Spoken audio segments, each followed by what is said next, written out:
to Skoda's Fabia Monte Carlo edition. They start at €19,425 and this little number is €190 to tax. As with any car, this little edition comes with a host of extras including the panoramic sunroof, black front grille, Bluetooth, and a few optional extras which are odd, like the armrest, which is €125. The optional extras of this car don't really push the price tag too much over the horizon. I actually like the simpler systems of just connecting through Bluetooth, although this does mean that you don't have anywhere to put your phone if you're using Google Maps, because the dash, the way it's laid out, your phone gets kind of hidden away in a cubby, which is good in a sense for some people who can't take their hands or eyes off their phone. But in another way, you're going to have to get some sort of an addition if you use Google Maps a lot. This particular car does not have a Sat-Nav system fitted as standard. As well as creating a split fold parcel shelf, which is fantastic. A few more optional extras are cruise control. If you do long journeys, I would get it. I would definitely recommend cruise control. You've got this front seat armrest, which sometimes it gets in the way, other times it doesn't. If I'm changing gear a lot in heavy traffic, kind of find I have to push it up out of the way. If I'm on a longer journey and I'm not changing the gear so much, it's very useful and it's nice, but it comes in at a cost of €135. The cruise control is €173, and this colour concept red is €218. The Torino black alloys package are $344 for these 17-inch alloys. The sport seats are €0. Not too sure I could recommend them, not because they're too cosseting, but I don't know if it's because of the switch from left-hand drive to right-hand drive, but in traffic I just find that the seat just around my hips is impinging. I just can't move my leg into a comfortable position. I've tried everything, absolutely everything, and I could not get myself into a comfortable position in traffic. I love driving this car. It's so much fun. The steering is so well weighted. It's great going around corners. You're not doing high speeds and yet you're having an awful lot of fun, but these sport seats ruined it for me. And that's why I emphasize the fact that you really must check what a car is like on your daily commute or how you intend to use it.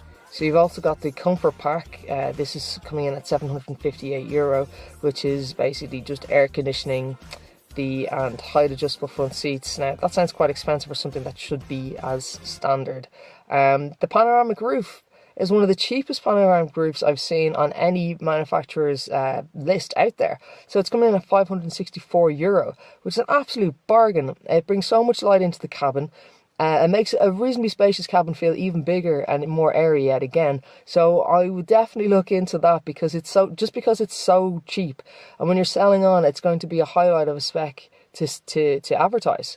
And then you've also got the part of that package. You've got the front fog lights and driver fatigue alert, which luckily enough hasn't come on for me yet. I haven't seen it, but I have seen it in other cars, and it's very good. It tells you to stop and get a coffee and have a rest. So this is the interior setup. You've got a lovely and simple media station with your Bluetooth, media, just radio, no DAB, and it was extremely quick and simple for me to set up.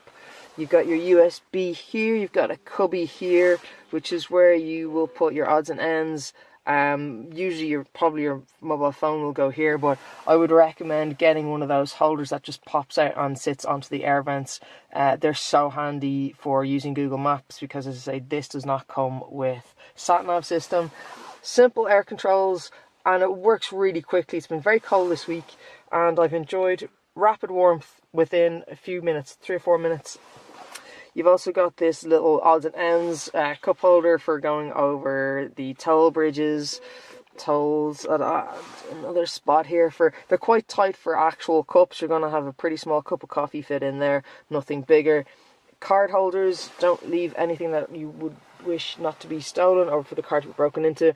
Nice lovely little manual gear selector here, a little bit loose, but it's only a small engine, so you know, can't expect too much of it. And here we go. What do you think? Do you think it's worth it?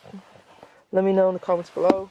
And you can move it out of your way, which I was doing a lot while stuck in traffic. So these are the seats, the sport seats that come with this Monte Carlo edition. They're nicely finished, but on the driver's side, I've had great issue with this particular section. I don't know what it is. I think it's possible, like it feels like there's so much space on the right hand side of the driver, and I feel like the pedals are slightly offset and I sit slightly offset, and there's this huge amount of space just here. I just can't get comfortable in this car.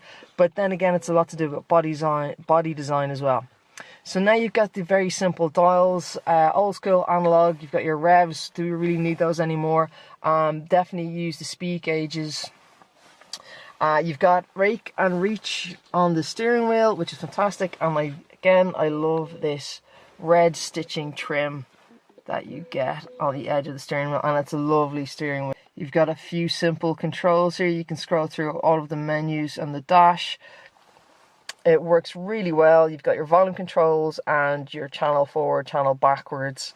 And you've got cruise control back here. Works really well. Indicators and your wipers on this side. And you can turn auto stop start off here. You've got your lights and lights adjustment, and you've got, as you can see, this carbon effect trim, which works quite well with the ongoing Monte Carlo style throughout the cabin. You've got space here with the cubby holes, electric windows pretty much everywhere, and again, I absolutely love this panoramic sunroof. It brings a sense of light into the cabin. Reasonable space in the back for passengers of smaller diminutive capacities, but again, I would not be bringing people on a longer journey who are adult size. Back here you can see it's a reasonable amount of space. Children only or people with longer torsos, and I love the fact that they give you 2 extra USB chargers here, cubby hole, which is pretty much useless, and a little bit of a transmission tunnel, but that's not so bad. You've got Isofix seats as well.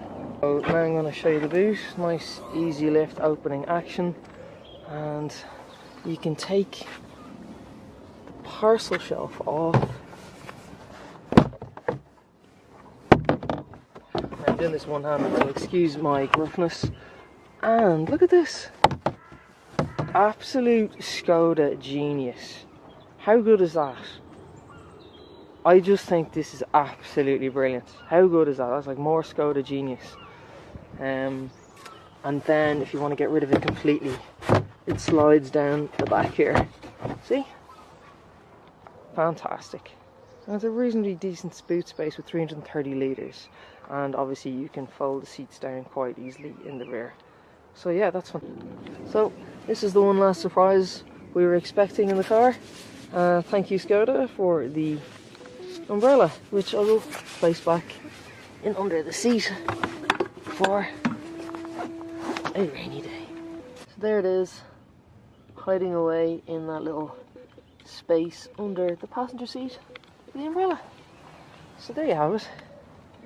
So that is the Skoda Fabia Monte Carlo in all its hatchback 5-door glory. Let me know what you think.